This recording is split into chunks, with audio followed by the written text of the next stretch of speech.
పరిశుద్ధ గ్రంథమైన బైబిల్లో నుండి గలతీ పత్రిక 4వ అధ్యాయం 26వ వాక్య భాగాన్ని చదువుకుందాం.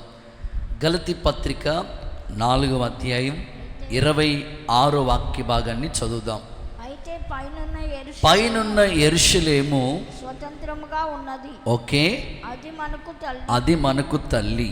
చాలు, అందరూ ఈ మాట నాతో చెప్పండి. పైనున్న యెరూషలేము, గట్టిగా, పైనున్న యెరూషలేము మనకు తల్లి.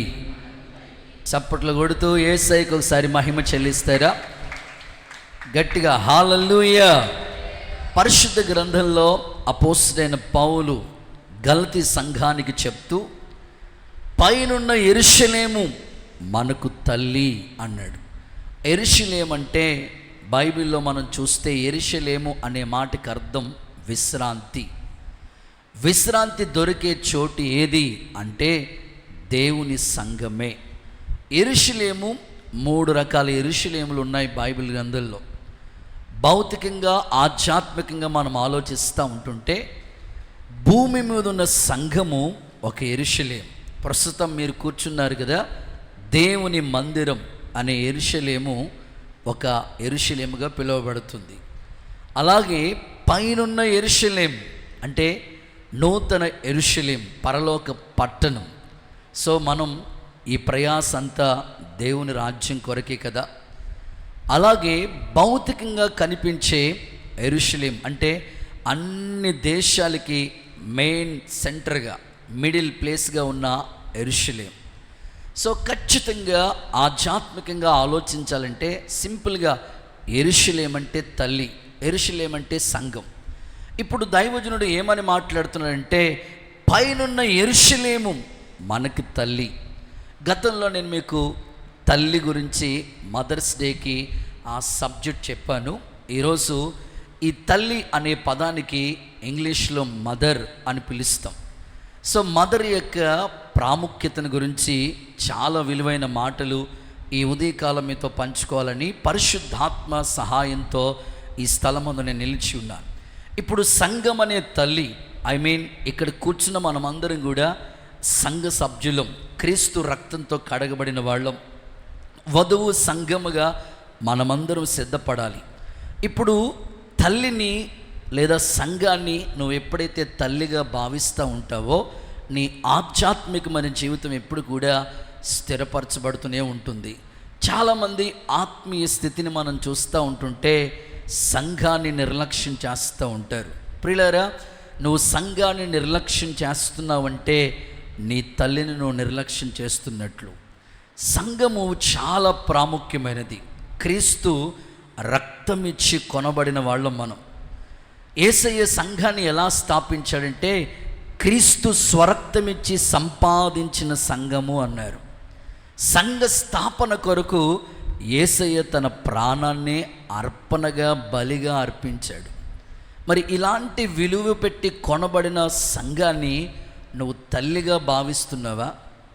నీ ఇంటిలో నీ తల్లిని ఎంత ఆధ్యాత్మికంగా గౌరవిస్తూ ప్రతిదానికి అమ్మా అమ్మా అని పిలుస్తూ ఉంటావు కదా, అలాంటి అనుభవం సంఘానికి నీకు ఉన్నదా అనే ఆలోచనతో దేవుని వాక్యం ఈ ఉదయకాలం మీరు వినగలిగితే యేసు నామములో ప్రభువు నిన్ను దర్శించునుగాక. గట్టిగా చెప్పండి ఆమేన్. సో పైనున్న యెరూషలేము మనకి తల్లి అని చెప్తున్నాడు. మనకు కొంచెం గట్టిగా వాక్యం పట్ల ఆసక్తి చూపుతూ ఉంటే యెహెజ్కేలు ప్రవక్త కూడా ఒక మాట అంటున్నాడు. ఏమని అంటున్నాడంటే తల్లి ఎట్టిదో బిడలు కూడా అట్టివారే అన్నాడు. యెహెజ్కేలు 16:44 చదివితే తల్లి ఎట్టిదో బిడ్డలు కూడా అట్టివారై ఉన్నారు అన్నాడు. ఆధ్యాత్మికమైన జీవితంలో మనకి భౌతికంగా జన్మనిచ్చిన తల్లి అయినా, అలాగే రక్తమిచ్చి కొనబడిన సంఘమైనా, సంఘం ఎట్లా ఉంటుందో సంఘ బిడ్డలు కూడా అలాగే ఉంటారు. సో తల్లి ఎలా ఉంటుందో భౌతికంగా పిల్లలు కూడా అలాగే ఉంటారు. ఈ ఉదయకాలం ఆధ్యాత్మికంగా తల్లికి ఉన్న ఆత్మీయ విలువలు కలిగి మరింత సంఘాన్ని తల్లితో పోల్చబడి ఉన్నది కనుక సంఘాన్ని నువ్వు తల్లిగానే భావిస్తూ నీ వ్యక్తిగత జీవితంలో భౌతికమైన తల్లికి ఎంత ప్రాధాన్యత ఇస్తూ ఆధ్యాత్మికంగా నడిపించబడతా ఉన్నావో, అలాగే భక్తి జీవితాల్లో కూడా సంఘానికి నువ్వు అంతే విలువ ఇవ్వాలి. ఏ అవసరత ఉన్నా సంఘంలోకి వచ్చి ప్రార్థించుకునే అనుభవం, ఏ కార్యక్రమం జరుగుతున్నా అది సంఘము తరపున జరిగేటట్లుగా, అది బర్త్డే అయినా, కుటుంబంలో ఏ కార్యక్రమమైనా సరే సంఘాన్ని నువ్వు ప్రేమించి గౌరవిస్తూ ఉంటే, తల్లిని నువ్వు ఎలాగ భావిస్తున్నావో సంఘాన్ని కూడా ఆ విధంగా భావిస్తూ నూతనపరచబడి దైవికమైన భక్తిలో మీరందరూ స్థిరపరచబడుదురుగాక. సంతోషంగా ఉన్న వాళ్ళందరూ చప్పలు కొడుతూ సరే యేసయ్యకి మహిమ చెల్లిస్తూ ఉంటారా? ప్రియులారా, ఈరోజు నేను మీకు మదర్, తల్లి గురించి, మదర్ అనే అక్షరంలో 6 అక్షరాలు కనబడుతున్నాయి. ఈ 6 అక్షరాల గురించిన వివరణ, ఆత్మీయ సత్యవాక్యాలు మీ అందరితో పంచుకోవాలని నేను ఇష్టపడతా ఉన్నాను. కుడి చేతుల పైకి అందరూ హల్లెలూయా అని చెప్తారా? సో ఇంగ్లీష్లో తల్లిని ఏమంటూ ఉంటామంటే మదర్ అని పిలుస్తూ ఉంటాం. నిజంగా తల్లి ప్రేమ ఎంత గొప్పది అంటే అది వర్ణించలేం. సంఘము కూడా అంతగానే నిన్ను ప్రేమిస్తూ ఉన్నది. సంఘము కొరకు యేసయ్య ప్రాణాన్ని ఇచ్చాడు. ఒక తల్లి బిడ్డకి జన్మనివ్వటానికి ప్రాణాన్ని కోల్పోతూ ఆ చివరి శ్వాస వరకు రక్తాన్ని కార్చి, ఒక మాటలో చెప్పాలంటే అందానంతటిని పోగొట్టుకుని ఒక బిడ్డకి జన్మనిచ్చే పరిస్థితి చావు బ్రతుకుల మధ్యలో ఆ బిడ్డని కంట ఉంటుంది ఆ తల్లి. సంఘము కూడా అలాగే ఏర్పరచబడి ఉన్నది. ఒక చిన్న సందర్భం చెప్తాను. ఇప్పుడు ప్రస్తుత కాలంలో చాలామంది పిల్లలు ప్రేమ అనే మాటకి సరైన అర్థం తెలియక, నిర్వచనం తెలియక, భౌతికంగా చాలామంది కొనసాగించబడుతూ లోక ప్రేమలో పడిపోతూ ఉన్నారు. అలాగే ఒక కుర్రోడు కూడా తల్లి మాట వినకుండా ఎదిరించి ఆ లోకమే శాశ్వతం అనుకుంటా లోక ప్రేమలో పడిపోయి ఉన్నాడు. తల్లికి కూడా చెప్పకుండా, తండ్రి కూడా చెప్పకుండా, తోబట్టువులు కూడా చెప్పకుండా భౌతికంగానే లోక ప్రేమలో పడిపోయి వేరే అమ్మాయిని ప్రేమించి ఈమె శాశ్వతం అనుకుని, ఆమె ఉన్నతమైన భాగ్యం అనుకుని తల్లికి దూరమై, తండ్రికి దూరమై ఎదిరించి ప్రేమించి పెళ్లి చేసుకుంటానికి సిద్ధపడిపోతూ ఉన్నాడు. ఈ లోపల వాళ్ళ ప్రేమించే ప్రేయసి, ప్రియురాలు అంటూ ఉంది, నిజంగా నీ ప్రేమకు గుర్తుగా నువ్వు నిజంగా నన్ను ప్రేమిస్తున్నావు, శ్రమలో కూడా నీకు తోడై ఉంటాను, విడువను, ఆ చేతిలో చేసి ప్రమాణం చేస్తూ ఉన్నాను అన్నట్లుగా గుర్తుగా నిజంగానే నువ్వు నన్ను ప్రేమిస్తున్నావు అనడానికి ఏదైనా గుర్తు కావాలి నాకు అని అడిగింది. అడిగిన వెంటనే ఆయన ప్రేమికుడు అన్నాడు, నువ్వు ఏది కావాలంటే అది అడుగు, ప్రేమకు గుర్తుగా ఏమైనా నేను ఇవ్వటానికి సిద్ధంగా ఉన్నాను. ప్రేయసి అడిగింది, నిజంగా నువ్వు నన్ను ప్రేమిస్తే మీ అమ్మ గుండెకాయ తీసుకురా అన్నది. ఎంత దుర్మార్గురాలో చూడండి. దేవుడికి స్తోత్రం చెప్పండి.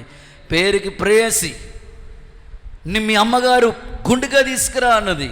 వెంటనే గబగబ పరుగెత్తుకుని వెళ్ళాడు. ఇంట్లో పాపం అలసిపోయి పనులన్నీ చేసుకుని ఆ మధ్యాహ్న సమయం మంది పడుకుంది వాళ్ళ తల్లి. గబగబా పరిగెత్తుకుని వచ్చాడు. వచ్చిన వెంటనే పడుకున్న ఆమె దగ్గరికి వెళ్ళి చాకు తీసుకుని ఆ గుండె మీద అలా గుచ్చి గుండెకాయని బయటికి తీసి చంపేసి వాళ్ళ మమ్మీని పట్టుకుని పరిగెత్తుకుని వెళ్ళిపోతున్నాడు. ప్రేయసి ప్రేమ కోసం వెళ్ళిపోతూ ఉంటుంటే ఆ కాలుకి గడప తగిలి అలా పడిపోతే గుండెకాయ జారి కింద పడిపోయింది.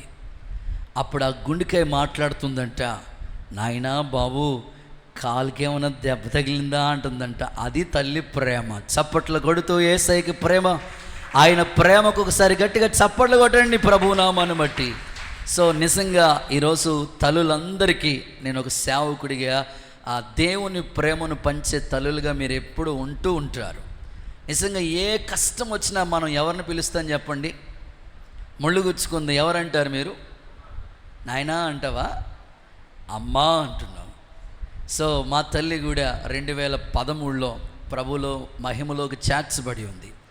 ఇంచుమించు 11 సంవత్సరాల పైన అయిపోయింది ఈ లోక యాత్ర విడిచిపెట్టి మా మమ్మీ. సో మా మమ్మీ మా మధ్యలో లేకపోయినా ఆమె చూపిన ప్రేమ జ్ఞాపకాలు మాకు గుర్తొస్తూ ఉంటాయి. అంతకన్నా మరి నాకు జన్మనిచ్చిన తల్లి నాకు దూరంగా ఉన్న భౌతికంగా ఇక్కడ చాలామంది తల్లులు ఉన్నారు. నన్ను ఒక కొడుకు కంటే ఎక్కువగా ప్రేమించే తల్లులు ఇక్కడ ఉన్నారు. చాలా ప్రేమను పంచే ఇంతమంది తల్లుల్ని నేను కలిగి ఉండటం నా జీవిత ధన్యతగా భావిస్తూ ఉన్నాను. దేవునికి స్తోత్రం. ఏ కష్టం వచ్చినా నేను రాత్రింబగళ్ళు ప్రయాణాలు చేస్తూ ఉంటాను.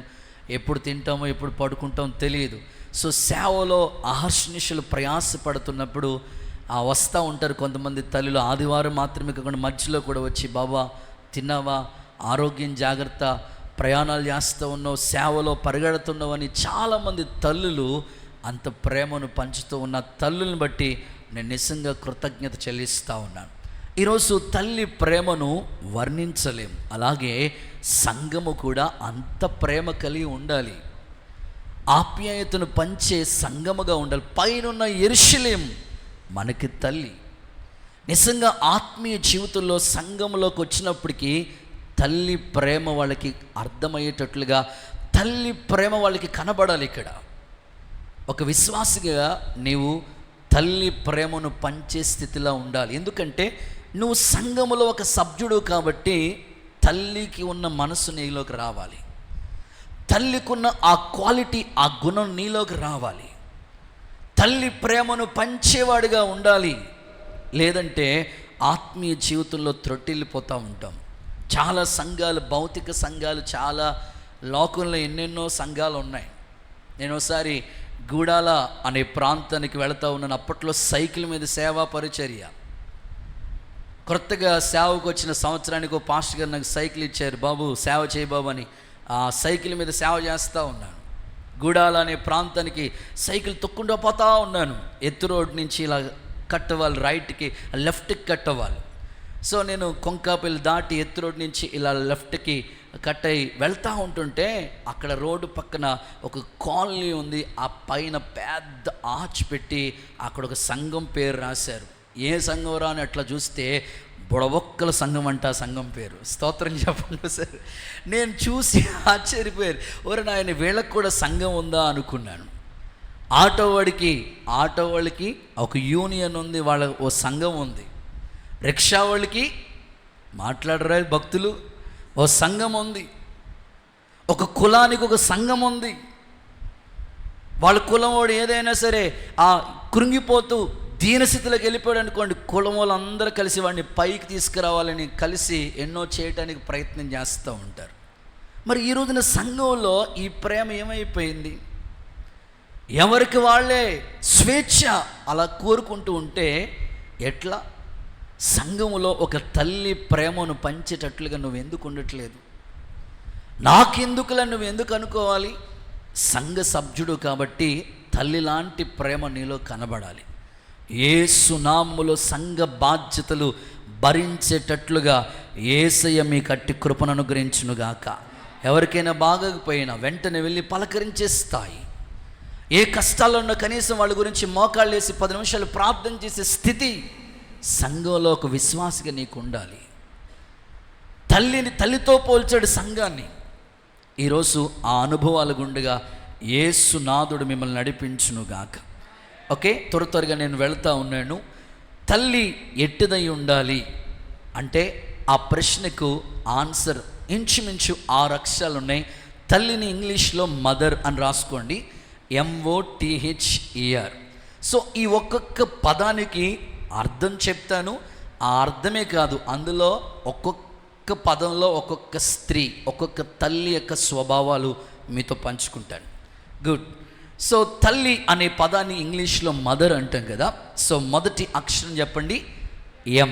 అందరూ చెప్తారు ఒకసారి మీ నోటితో, M మీన్స్, ఆ M అనే అక్షరానికి అర్థం ఏమిటంటే మోస్ట్ లవెబుల్, అత్యంత ప్రియమైనది. MOSTLOVEABLE, అత్యంత ప్రియమైనది. సో మొదటి అక్షరానికి సరైన నిర్వచనం అత్యంత ప్రియమైనది. మోస్ట్ లవెబుల్ అంటే అత్యంత ప్రియమైనది. నిజంగా మనకి ఎంతో ప్రియమైన వారు ఉంటారు, కానీ సో తల్లి అనే పదము ఎంత గొప్పదంటే అత్యంత ప్రియమైనది. ఇంకొక అర్థమయ్యేటట్లుగా చెప్పాలంటే తల్లిని మనం ప్రేమించడం కాదు, తల్లి మనల్ని ప్రేమించడం కాదు, తల్లి అందరి ప్రేమను పొందుకుంటుంది. దేవునికి స్తోత్రం కలుగునుగాక. అందరి ప్రేమను పొందుకుంటుంది. ఈరోజు మదర్స్ డే కనుక చిన్న మెసేజ్ పెట్టి మమ్మీ హ్యాపీ మదర్స్ డే అని చెప్పేయటం కాదు. తల్లి అందరి ప్రేమను పంచుకుంటుంది, పొందుకుంటుంది. అత్యంత ప్రియమైనదిగా కనబడుతుంది. మోస్ట్ లవబుల్, అత్యంత ప్రియమైనది. మనకి కొంతమంది ప్రియమైన వాళ్ళు ఉంటారు. కొంతమందికి మావయ్య అంటే ఎంత ప్రియమైన వాడో. ఎందుకురా బాబు మావయ్య అంటే అంత ఇష్టపడిపోతున్నావు, పిల్లని ఎప్పుడు ఎత్తాడని. ఇంత పిల్లోడు అడుగుతాడు, మామా పిల్లని ఎప్పుడు ఎత్తా మామా. అత్తంటే చాలామందికి ప్రియమైనదిగా కనబడతా ఉంటుంది. నానంటే చాలామందికి ప్రియమైన వాడిగా కనబడతా ఉంటారు. ఆడబడుసు, తోడుకోడలు, అత్తగారు అంత ప్రియమైనదిగా కనబడదులేండి బాబు, రష్యా ఉక్రెయిన్ యుద్ధమే. కానీ అమ్మ అత్యంత ప్రియమైనదిగా కనబడుతుంది. సో బైబిల్లో అలాంటి తల్లిని మీ ముందు ఉంచాలని ఆశపడతా ఉన్నాను. నిజంగానే ఆమె ఒక్కరి ప్రేమే పొందుకోలేదు, ఆల్మోస్ట్ అందరి ప్రేమను పొందుకున్నది. నేను అంటాను, ఒక తల్లిగా నీవు ఒక్కరికి పరిమితం అయిపోకూడదు, అందరు ప్రేమను పొందుకోవాలి. నీవు చేతుల పైకెత్తి హల్లెలూయా అని చెప్తారా? హల్లెలూయా. అత్యంత ప్రియమైనరాలుగా ఉండాలి. ఒక్కరికి పరిమితం అయిపోయి, కొంతమంది ఉంటారు ఆ భర్తకే పరిమితం అయిపోయి ఉంటారు, కొంతమంది ఉంటారు పిల్లలకే పరిమితం అయిపోయి ఉంటారు, కొంతమంది ఉంటారు ఇంటికే పరిమితం అయిపోయి ఉంటారు. అలా కాదు, అత్యంత ప్రియమైనరాలుగా నీవు ఉండాలి. సో బైబిల్లో అలాంటి తల్లి ఉంది. ఆమెను గురించి చదువుదాం. పరిశుద్ధ లేఖనంలో లూకా సువార్త 1వ అధ్యాయం 49వ వాక్య భాగాన్ని చూద్దాం. ఆ తల్లి మనందరికీ తెలుసు ఎంత చక్కని తల్లో. సో ఆ తల్లిని గురించి భక్తుడు ఇలా మాట్లాడుతూ ఉన్నాడు. లూకా సువార్త 1వ అధ్యాయం 49వ వాక్య భాగాన్ని మనం చూస్తే, సర్వశక్తుడు నాకు గొప్ప కార్యములు చేసి ఉన్నాడు గనుక ఇది మొదలుకొని అన్ని తరాలు వారు నన్ను ధన్యురాలు అంటారు. ఇప్పుడు కొట్టొచ్చు కదా గట్టిగా చప్పట్లు, కొట్టిదేదో గట్టిగా కొట్టొచ్చు కదా. అన్ని తరాలు వారు, ఒక్కరే కాదు, హలో, అత్యంత ప్రియమైనరాలుగా అన్ని తరాల వారు ఆమెని ధన్యురాలుగా పిలుస్తున్నారు. ఆమె పేరే మరియా. యేసుక్రీస్తు ప్రభు తల్లి అయిన మరియా. బైబిల్లో మరియా అనే పేరు కలిగిన వాళ్ళు 6 ఉన్నారు. అందులో విశేషంగా ఈ తల్లికి చాలా ప్రాముఖ్యత ఉన్నది. సో ఈమెను గురించి భక్తులు వర్ణిస్తూ ఇలా మాట్లాడుతున్న మాట ఏమిటంటే, సర్వశక్తుడు నాకు గొప్ప కార్యాలు చేశాడు, అన్ని తరాల వారు నన్ను ధన్యురాలు అని పిలుస్తారు. మరియ జీవితం ఒక్కరికే పరిమితం అవలా, అందరి ప్రేమను పొందుకున్న స్త్రీగా కనబడతా ఉంది.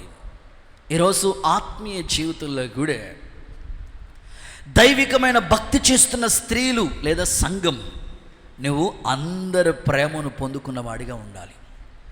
పైన యెరూషలేం మనకి తల్లి. కొంతమంది సంఘంలో చూడండి, బాగా ఇష్టమైన వాళ్ళతోకే ప్రైజ్ లార్డ్ చెప్తారు, బాగా ఇష్టమైన వాళ్ళు పక్కనే కూర్చుంటూ ఉంటారు. ఒకవేళ ఆ ప్లేస్లో ఎవరైనా వచ్చి కూర్చుని, జరుగో మా ఫ్రెండ్ వస్తుంది, పర్మనెంట్ మా రిజర్వేషన్ చేసి ఉంటుంది ఈవిడ. మరి ఆ ప్రేమ నీ ప్రక్కన్న వాళ్ళకి ఎందుకు చూపించట్లేదు? నీ ఎదురుగా కూర్చున్న వాళ్ళకి ఎందుకు ఆ ప్రేమను పంచట్లేదు? నీవు ఒక్కరికేనా నీ ప్రేమను పంచేది? సంఘం అంటే అదేనా? సంఘములో అందరికీ నీ ప్రేమను పంచేవాడిగా ఉండాలి. తల్లి స్వభావం. యెరూషలేము మనకి తల్లి. రక్తంతో కనబడ్డావు కాబట్టి, కడగబడ్డావు కాబట్టి తల్లి స్వభావం నీలోకి రావాలి. అందరి ప్రేమను నువ్వు పొందినవాడిగా మారాలి. మరియా అన్ని తరాలకి ధన్యురాలైంది. ఇందులో మరియని గురించి మాట్లాడతాను. మీలో చాలామందికి మరియ గురించి చాలా విషయాలు తెలుసు. అయితే నేను ఆలోచించి ప్రార్థన చేసుకున్నప్పుడు కొన్ని క్రొత్త విషయాలు దేవుడు నాకు గుర్తు చేసినాడు. మరియా అందరి ప్రేమను ఎలా పొందుకుందో తెలుసా? దేవదూత దగ్గరికి వెళ్దాం. ఎవరు దేవదూత? గాబ్రియేల్. గాబ్రియేల్ దూత మరియమ్మ దగ్గరికి వచ్చి ఏమంటుంది? మాట్లాడండి. దయాప్రాప్తురాలా, నీకు శుభం. అటు దూత కూడా చెప్తుంది, నీకు శుభం కలుగుతుంది. ఏ దేవదూత దగ్గర నుంచి దయ పొందుకుంది. సో కొంచెం ముందుకు వెళ్దాం. భర్త ఎవరు? యోసేపు. వాస్తవంగా యోసేపు ఆమెని రహస్యంగా విడిచిపెట్టేద్దాం అనుకున్నాడు. అడ్రస్ లేకుండా చెక్కేద్దాం అనుకున్నాడు. కానీ ఆమె గురించి ఎంత బాధ్యత తీసుకుంటున్నాడు. భర్త దయ కూడా పొందుకుంది. హలో, సంఘంలో ఉండడం గొప్పతనం కాదు. ఉన్న నీవు నీ ప్రేమను అందరికీ పంచేవాడిగా ఉండాలి. ఇంటిలో ఉండటం గొప్పతనం కాదు, నీ ప్రేమను అందరి ద్వారా పొందుకునేవాడిగా ఉండాలి. యోసేపు విడిచిపెట్టేద్దాం అనుకున్నాడు, కానీ ఎంత బాధ్యత తీసుకున్నాడండి యోసేపు. ఎందుకని? దయ పొందిన స్త్రీగా, కన్యత్వాన్ని కాపాడుకున్న స్త్రీగా కనబడుతుందామె. ఈరోజు నీ ఆత్మీయ జీవితాన్ని ఒకసారి ఆలోచించు. యోసేపు దగ్గర నుంచి కూడా దయ పొందుకుందామే.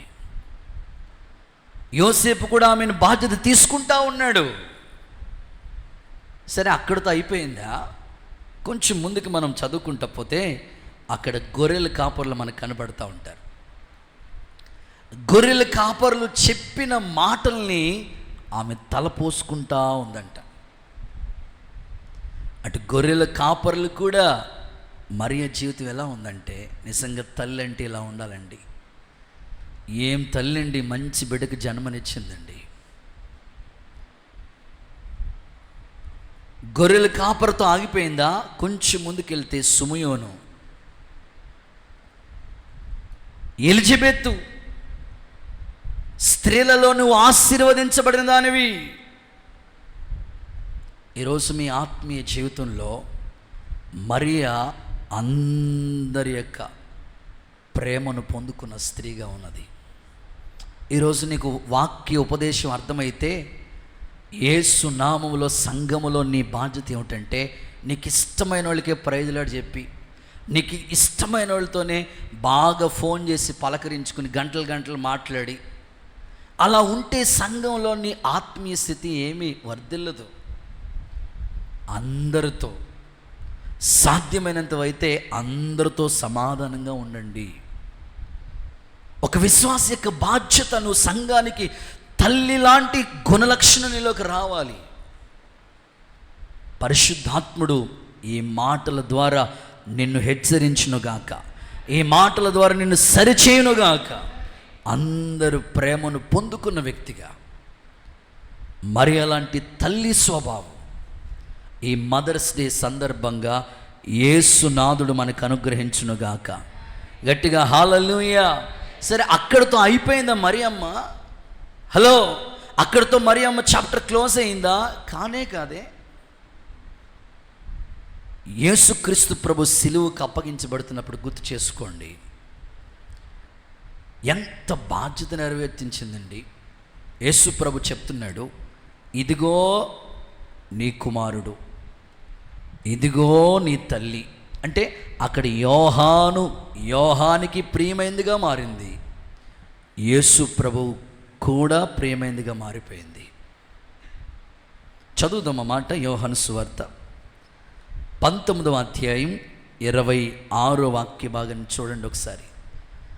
యోహాను సువార్త 19వ అధ్యాయం 26వ వాక్యం. తల్లియు తాను ప్రేమించిన శిష్యుడును దగ్గర నిల్చుండడు చూచి, ఓకే, అమ్మా ఇదిగో నీ కుమారుడు అని తన తల్లితో చెప్పాను. తరువాత శిష్యుని చూచి, ఇదిగో నీ తల్లి. ఇటు యోహాను దయ పొందుకుంది, యోహానికి ప్రియమైన తల్లిగా మారింది. అటు యేసు ప్రభు కూడా ప్రియమైన తల్లిగానే ఉన్నది.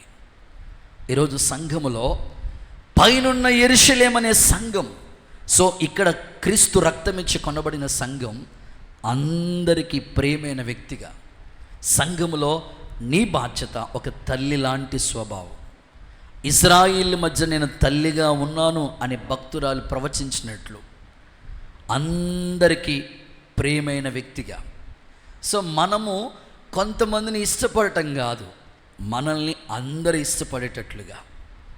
యేసయ్య అందరి దయను పొందుకున్న వ్యక్తిగా ప్రభు ఎలా ఉన్నాడో, మరియమ్మ కూడా అన్ని తరాలకి ధన్యురాలుగా ఎలా ఉన్నదో, మన ఆత్మీయ జీవితం యేసు నామములో అత్యంత ప్రియమైన వ్యక్తులుగా మార్చబడదుముగాక. సంఘములో అందరికీ ఇష్టమైన వ్యక్తులుగా మార్చబడదుముగాక. పలానా సిస్టర్ ఎలాంటిది, ఆవిడ చాలా మంచిదండి. పలానా బ్రదర్ చాలా మంచోళ్ళండి. వాళ్ళ పనులేంటో, వాళ్ళ డ్యూటీలు ఏంటో, వాళ్ళ బాధ్యతలు ఏంటో, వాటితో పాటు సంఘాన్ని గురించి కూడా చాలా బాధ్యత తీసుకుంటారండి. ప్రేయర్ చేస్తూ ఉంటారండి. సాయంకాలాల అవకాశం ఉంటే గాస్పుల్ సువార్త కూడికలో పాల్గొంటారండి. ఈ సాక్ష్యాన్ని గురించి చెప్పగలుగుతున్నారా? సో తల్లి స్వభావం అందరికీ ప్రియమైనరాలుగా, అత్యంత ప్రియమైనరాలుగా మార్చబడాలి. సంఘంలో ఈ అనుభవం ఉండగా యేసునాథుడు మీలో ఒక్కొక్కరిని స్థిరపరచునుగాక, బలపరచునుగాక. ఆ మధ్యకాలంలో ఒక చిన్న మాట విన్నానండి. మొన్నే ఒక చోట చిన్న గాస్పుల్ మీటింగ్కి వెళితే అక్కడ ఓ సేవకుడు తన అనుభవాల్లో జరిగిన సంఘటన చెప్తూ ఉంటే నాకు ఆశ్చర్యం అనిపించింది. ఒంగోలు నుంచి వేరే ఒక ఆయన ఎవరో డాక్టర్, ఈ దమ్ములు చేస్తూ ఉంటారు కదండి, ఈ దమ్ములు చేస్తూ ఉంటారు డాక్టర్లు.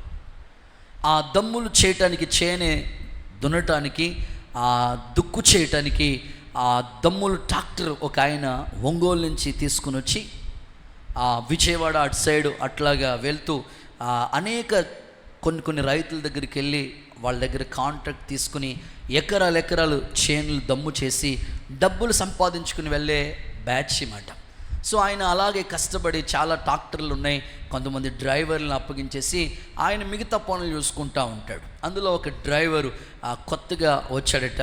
ఆ ఒంగోలు ఏరియా అంతా కూడా అక్కడి నుంచి విజయవాడ ప్రాంతానికి వచ్చి ఇంచుమించు 3 నెలలు అక్కడే ఉండిపోయి అనేక రైతులకి చాలా తన వ్యవసాయ పనులు చేస్తూ డబ్బులు సంపాదించుకోవడానికి యజమాని దగ్గర పనిచేస్తూ ఉన్నాడు.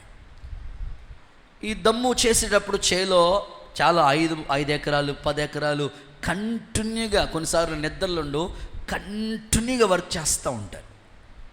ఆ కుర్రోడు పొద్దున్నే ఆ ట్రాక్టర్కి చేలో దమ్ము చేస్తూ ఉన్నాడంట. బాగా ఎర్లీ మార్నింగ్ ట్రాక్టర్ ఎక్కాడు, దమ్ము చేస్తూ ఉన్నాడు. ఇంచుమించు 8:30 ఆ టైంకల్లా బాగా ఆకలేస్తుందేమో, పొద్దున్న టిఫిన్ చేయకుండా కూడా దమ్ము చేయటానికి ట్రాక్టర్ మీద డ్రైవ్ చేసుకుంటూ ఉన్నాడు. సరే అని మధ్యలో ఆపి వచ్చి ఒక టిన్ ఒకటి వాటర్ పట్టుకుని పోదాం, మళ్ళీ మధ్యలో ఈ 5 ఎకరాలు కూడా చేను దున్నాలి, మధ్యలో రావటానికి అవ్వదు కదని ఒక టిన్ ఒకటి, ఆ వాటర్ టిన్ ఒకటి, పెద్ద టిన్ ఒకటి అతని దగ్గర ఉంటే ఆ టిన్ తీసుకుని నీళ్లు పట్టుకుందామని అక్కడ పైప్ దగ్గరికి అని పోదామని వెళ్ళాడంట. వెళితే అక్కడ ఆల్రెడీ ఒక అమ్మాయి పైప్ దగ్గర నీళ్లు పట్టుకుంటా ఉంది. మనోడు నీళ్ళ కోసం వెళ్ళాడు. అంతే అక్కడ స్టార్ట్ అయిందంట ప్రేమ. అది నీళ్ల ప్రేమ. దేవుడికి స్తోత్రం చెప్పండి గట్టిగా. నీళ్ల ప్రేమ. ఇప్పుడు చాలామందికి మెసేజ్ ద్వారా ప్రేమ.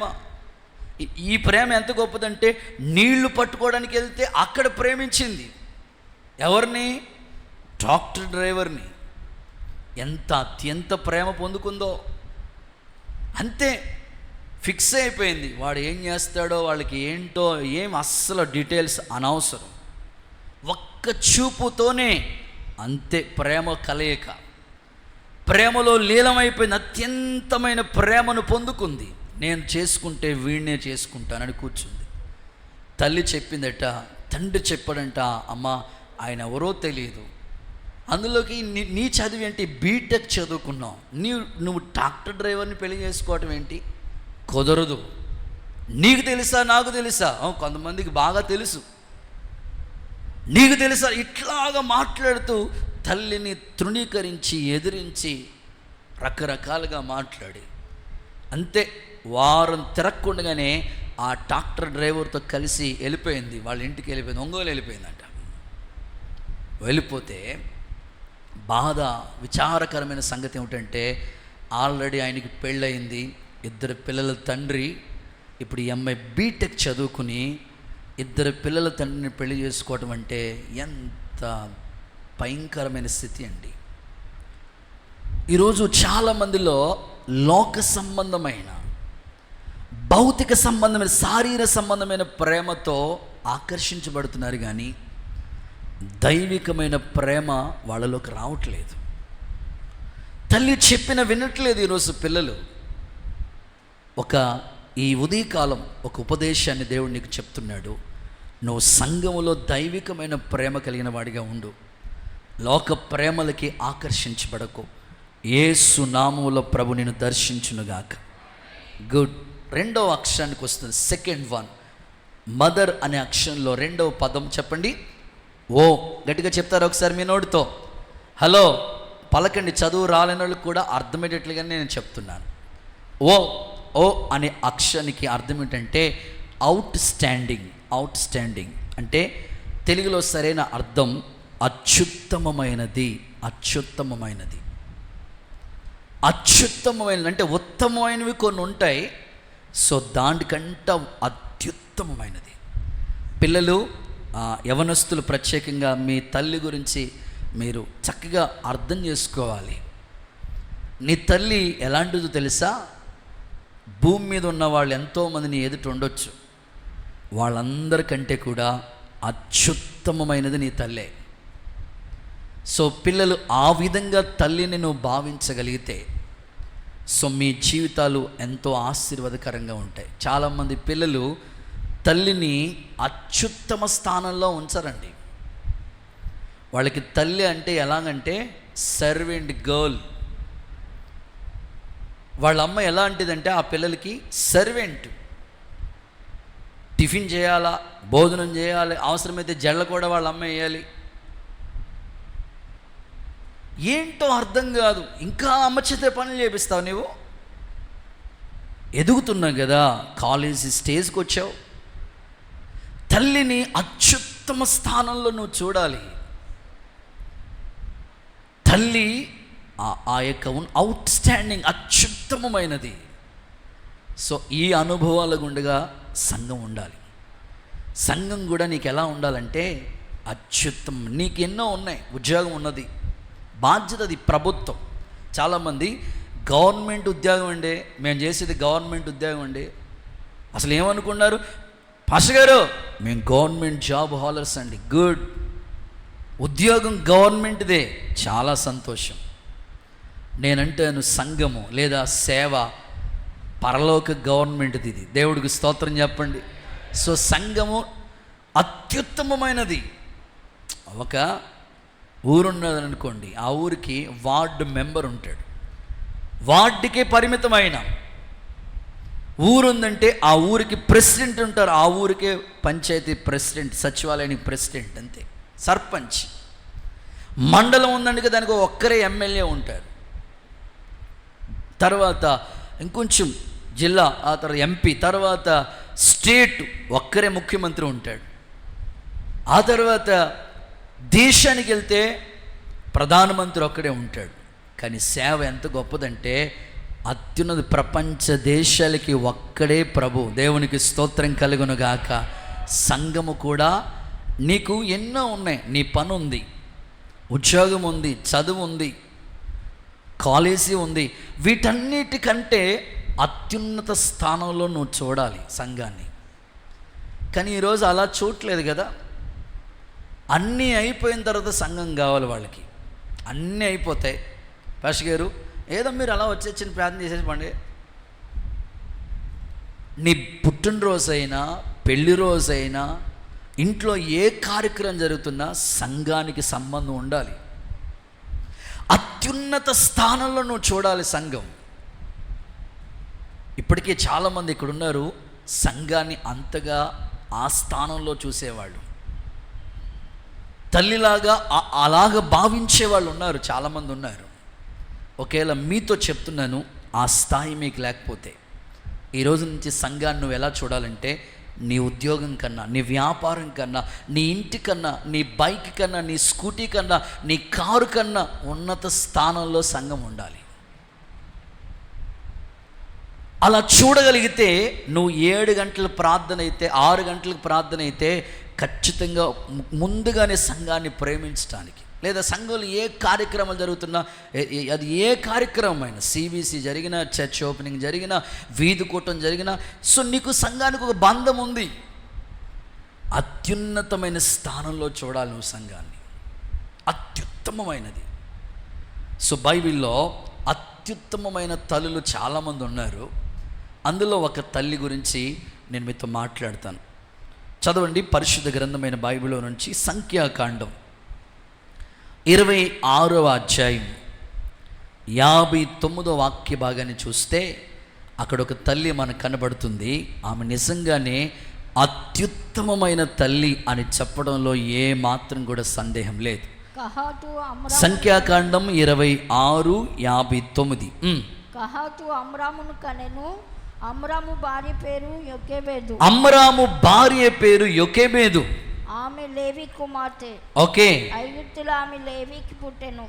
అక్కడ సందర్భాలు మీరు చూస్తూ ఉంటుంటే కింద లైన్లో రాయబడినమాట, ఆమె అమ్రాము వలన అహరోను మోషే వీరి సహోదరి మిరియాము ముగ్గురికి జన్మనిచ్చిన తల్లి, మంచి ఉత్తమరాలు. ఈమె పేరు యొకెబెదు అంటారు. ఒకసారి గట్టిగా చెప్పండి, యొకెబెదు. సో ఇలాంటి పేరు కలిగిన తల్లి ఎవరైనా ఉంటే ధన్యులే. మోషే తల్లి అయిన యొకెబెదు, ఈమె నిజంగానే అత్యుత్తమరాలు. ఎంత ఉత్తమరాలు అంటే ఆ తల్లి ముగ్గురిని కూడా ఉన్నత స్థానంలో కూర్చోబెట్టింది. అది తల్లికి ఉండవలసిన క్వాలిటీ. ఇంట్లో 3 పిల్లలు ఉన్నారనుకోండి, ఒకడిని ఒకలాగా, ఇంకొకటికి ఒకలాగా, అట్లా లేదు. ముగ్గురు ఉన్నత స్థానంలో ఉన్నారు ఆ తల్లి. అందుకే ఈ మధ్యకాలంలో పుట్టినరోజులు చేసుకుంటున్న పిల్లలను నేను చూస్తున్నాను. వాళ్ళు 2 అన్నదమ్ములు ఉన్నారనుకోండి, ఇద్దరికి ఒకే డ్రెస్ కొంటున్నారు. ఎరా బాబు అంటే, ఏమన్న బాబు వాళ్ళు కొట్టేసుకుంటారన్న బాబు అని. అత్యుత్తమమైనది. నిజంగా ముగ్గురిని ఉన్నత స్థానంలో పెంచింది ఆ తల్లి. యొకెబెదు గురించి జనరల్గా కొన్ని మాటలు చెప్తున్నాను. ఇప్పుడు అందరి గురించి చెప్పాలి కాబట్టి క్లుప్తంగానే చెప్తున్నాను. యొకెబెదు యొక్క ఆత్మీయ జీవితాన్ని మనం ఆలోచిస్తూ ఉంటుంటే, ఆ దేశంలో యోసేపు పరిపాలన అయిన తర్వాత మనం బైబిల్లో చూస్తే ఐగుప్తిని ఎరగని కొత్త రాజు పరిపాలన చేస్తూ ఉన్నాడు. అప్పుడు ఆయన తీసుకొచ్చిన జీవం ఏంటో తెలుసా? మగపిల్లోడు పుట్టాడా వాడిని చంపేయండి. ఒక జీవో విడుదల చేశాడు ఆయన. మగపిల్లోడు పుడితే వాడిని చంపేయండి, ఆడపిల్లల్ని బ్రతకనివ్వండి. అలాంటి జీవో తీసుకొచ్చిన ఆ టైంలో నిజంగా భయపడిపోవాలి ఈ తల్లి. ఇప్పుడు పిల్లోడిని కన్న తల్లి బిడ్డకి జన్మనిచ్చిందంటే, నవమాసాలు మోసిందంటే, ఆ టైంలో ఇలాంటి జీవం వచ్చినప్పుడు తల్లి భయపడిపోవాలా. నిజంగా ఆమె ధైర్యానికి మెచ్చుకోవచ్చండి మనం. 3 నెలలు దాచిందంటే ఎంత ధైర్యశాలి ఒకసారి చూడండి. కొన్నిసార్లు చాలామంది స్త్రీలు కుటుంబంలో ఏదైనా జరగకూడని సంఘటన అంటే కష్టము, అనారోగ్యము, సమస్య, హాస్పిటల్కి వెళ్ళే పరిస్థితి వచ్చిన వెంటనే భయపడకూడదు. టెస్టులు, రిపోర్ట్లు ఇచ్చారు, వెంటనే ఏంటో ఏమవ్వదు, నార్మల్ రిపోర్టే వస్తుంది. ప్రతికూలమైన పరిస్థితుల్లో కూడా మగపిల్లోని చంపేయండి అన్న జీవ విడుదల చేసినప్పుడు కూడా తల్లి 3 నెలలు భద్రంగా దాచిందంటే ఎంత ధైర్యవంతురాలండి ఆమె ధైర్యానికి మెచ్చుకోవచ్చు మనం. చచ్చిపోవలసిన పిల్లోని అంత భద్రంగా దాచింది. అంతేనా? అక్కడ తాగిపోయిందా? ఫరో కుమార్తె వచ్చింది స్నానం చేయడానికి. వచ్చినప్పటికీ ఆ జమ్ముపెట్టులో ఆ నది తీరాన్ని పడేసినప్పుడు, అక్కడ ఉన్నప్పుడు చూసి పనికత్తెల్ని తీసుకెళ్ళి ఇంటికి తీసుకెళ్ళినప్పుడు అంటుంది, వీళ్ళ తల్లిని తీసుకొచ్చి, నిజంగా ఆ దాది వాళ్ళ తల్లిని తీసుకొచ్చి పాలిచ్చి పెంచిన సందర్భాలు. మోషే ఎలా పెరిగాడు తెలుసా? పాలిచ్చి పెంచింది ఆ తల్లి. అందుకే ఆమె అత్యుత్తమమైనది. నీ పిల్లల్ని ఎలా పెంచుతున్నావు? బైబిల్లో చూడండి ఆమెను గురించి. నిర్గమకాండం 2వ అధ్యాయం 6వ వాక్యం చూడండి. నిర్గమకాండం 2వ అధ్యాయం 6వ వచనం. ఆ పిల్లవాడిని చూచినప్పుడు ఆ పిల్లవాడు ఏడ్చుచుండగా చూసి వాని యందు కనికరించి, వీడు హెబ్రీ పిల్లల్లో ఒకడనెను. ఓకే. అప్పుడు వాని అక్క ఫరో కుమార్తెతో, నీ కొరకు ఈ పిల్లవాడిని పెంచుటకు నేను వెళ్ళి హెబ్రీ స్త్రీలో ఒక దాదిని పిలుచుకొని వచ్చునా నేను. ఓకే. అందుకు ఫరో కుమార్తె వెళ్ళమని చెప్పగా, సందర్భాలు మీరు చూస్తే పాలిచ్చి పెంచింది. 2:6లో 2వ అధ్యాయం 6వ వచనం చూస్తే, ఫరో కుమార్తె ఆమెతో, ఈ బిడ్డను తీసుకొని పోయి నా కొరకు వానికి పాలిచ్చి పెంచు. ఎన్నో వచనం? 9. పాలిచ్చి పెంచు. నిర్గమకాండం 2వ అధ్యాయం 9వ వచనం చూస్తే, పాలిచ్చి పెంచింది ఆ తల్లి. నిజంగానే ఆ పాలిచ్చి పెంచిన సందర్భాలు, నిర్మలమైన వాక్యం అనే పాలు. బైబిల్లో పేతురు రాసిన పత్రికలో పాలు గురించి వాక్యం ఏమేమి చెప్తుందంటే, పేతురు రాసిన పత్రికలో మనం చూద్దాం. 2వ అధ్యాయం, 1 పేతురు 2వ అధ్యాయం 3వ వాక్యం మనం చూస్తే, క్రొత్తగా జన్మించిన శిశువుని పోలిన వారే నిర్మలమైన వాక్యమనే పాల వలన రక్షణలో ఎదుగునట్లు ఆ పాలని అపేక్షించండి. హల్లెలూయా అని చెప్పండి గట్టిగా గట్టిగా, హల్లెలూయా. ఎంత ఉత్తమరాలు, అత్యుత్తమరాలు. ఈరోజున పిల్లల్ని వాళ్ళు ఏం అడిగితే అది చేస్తూ ఉంటారు. కానీ యొకేబేదు తన బిడ్డల్ని ఎలా పెంచిందో తెలుసా? పాలిచ్చి పెంచింది. నిర్మలమైన వాక్యం అనే పాలు. ఈరోజు నీ పిల్లలకి వాక్యాన్ని గురించి చెప్తున్నావా తల్లిగా? వాక్యం ఏం చెప్తుంది? ఏదైనా సరే వాళ్ళు ఎంత వ్యతిరేకించినా, తృణీకరించిన వెంటనే నీకు గుర్తు రావాలి వాక్యానికి విరోధమైంది మనం చేయకూడదమ్మా, వాక్యానికి వ్యతిరేకంగా మనం ఉండకూడదమ్మా అని ఖచ్చితంగా వాళ్ళకి వాక్యాన్ని ఉగ్గుపాలు వేసి పెంచాలి మనం. ఖచ్చితంగా వాక్యం. నిజంగా అందుకే ఈమె అత్యుత్తమరాలుగా కనబడతా ఉంది యోకేబేదు అనే తల్లి. ఇటు మోషే నాయకుడయ్యాడు, అహరోను యాజకుడయ్యాడు, మిరియామి ప్రవక్తనే అయింది. 3 పిల్లల్ని ఉన్నతమైన స్థాయిలో పెంచిందంటే ఆమె నిజంగా అత్యుత్తమరాలు. ఆమె మంచి అవార్డు ఇవ్వచ్చు ఆవిడకి. బైబిల్లో మనం చూస్తాం కదా, ప్రభు ఒకటే అంటాడు, అవసరమైంది ఒక్కటే, ఈమె ఉత్తమమైందాన్ని సంపాదించుకుంది అన్నట్లుగా. నిజంగా యోకేబేదు తల్లంటే అలా ఉండాలనిపిస్తుంది నాకు. 3 బిడ్డల్ని ఎంత ప్రయోజకులుగా పెంచిందండి. కానీ ఇప్పుడున్న తల్లులు ఎలా ఉన్నారు తెలుసా? 2 చేతులు పైకెత్తి హల్లెలూయా అని చెప్పండి ఒకసారి. చేతులు ఊపుతూ హల్లెలూయా చెప్పండి. నేను ఒక సందర్భం మాట్లాడతాను. ఇప్పుడు పెళ్ళయిందట, వివాహమై భార్యాభర్తలు కొద్ది కాలం గడుస్తుంది. తన ఫ్రెండు, తన స్నేహితులు ఇద్దరు కలిసి మాట్లాడుకుంటున్నప్పుడు, ఇంచుమించు పెళ్ళయి చాలా కాలం, ఇంచుమించు 75 years ఏజ్లోకి వచ్చేసాడు ఆయన. 75 ఏళ్ల వయసులో ఉన్నాడు ఆ ఇంటి యజమాని.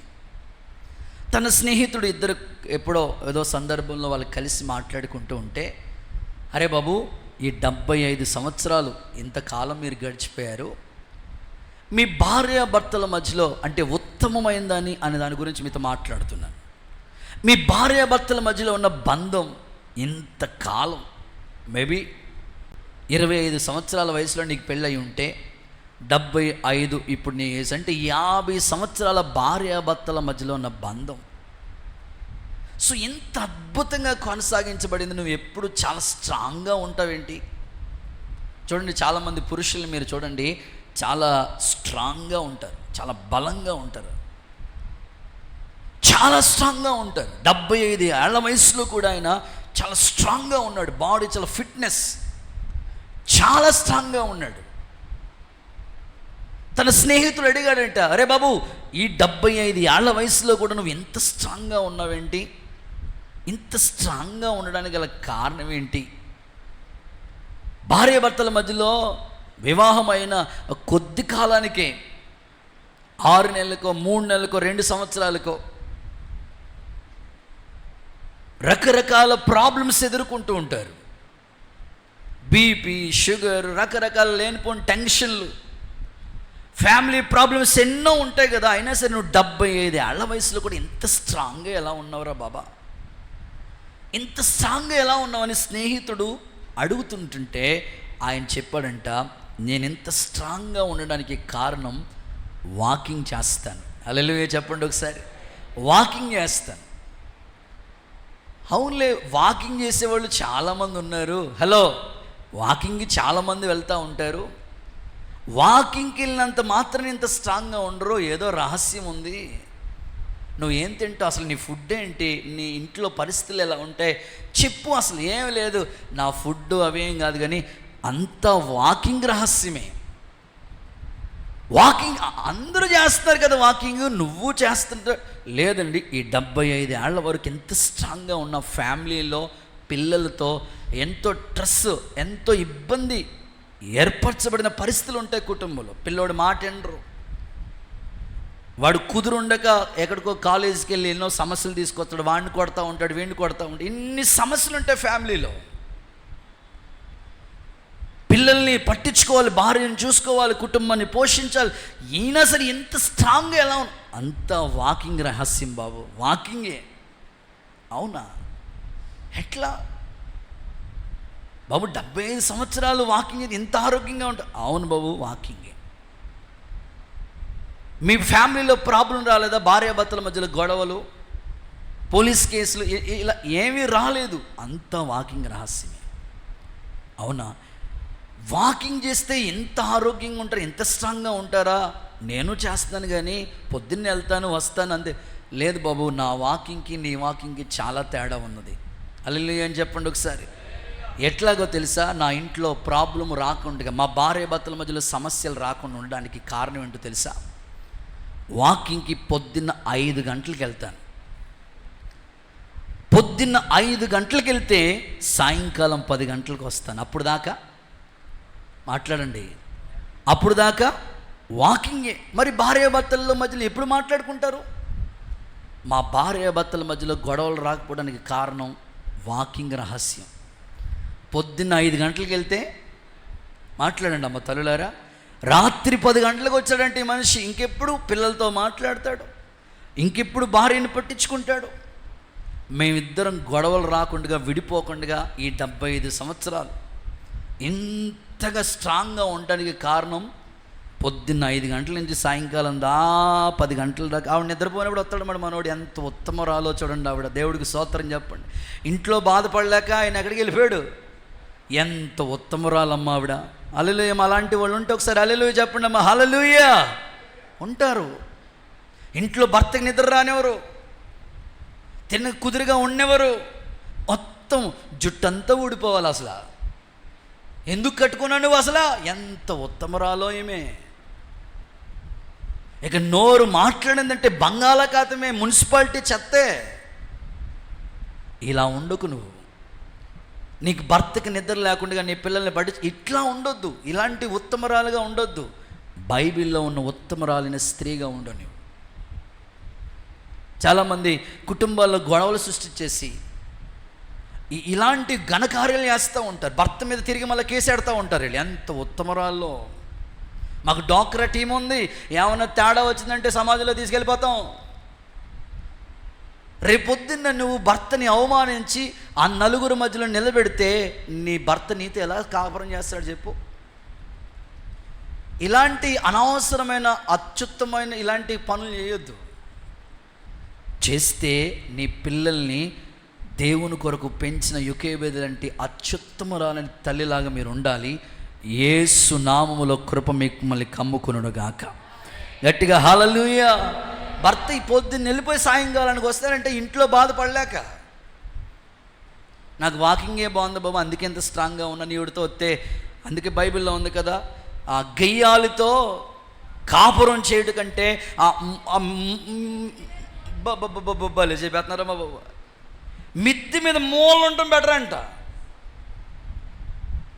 అలా ఉండొద్దు. ఉంటే యోకేబేదులాగా పాలిచ్చి పెంచే తల్లులు, వాక్యంతో పిల్లల్ని పెంచేటట్లుగా యేసు నామములో మిమ్మల్ని కృప కమ్ముకునుగాక. గుడ్.